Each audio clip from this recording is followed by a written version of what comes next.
Kamusta, kaibigan? Nagluto po ako ngayon ng puchero.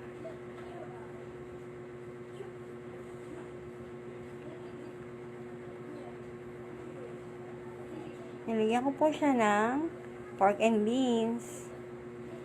Ito pala ang sikreto para maging mas masarap ang ating puchero.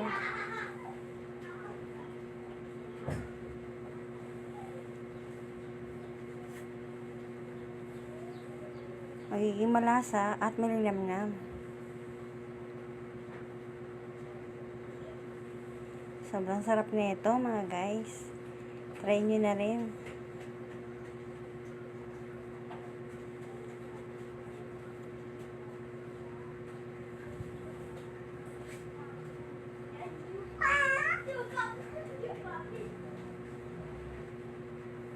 Nilagay ko na ang ating pechay at ang repolyo.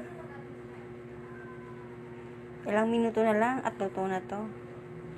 Thank you for watching. Bye!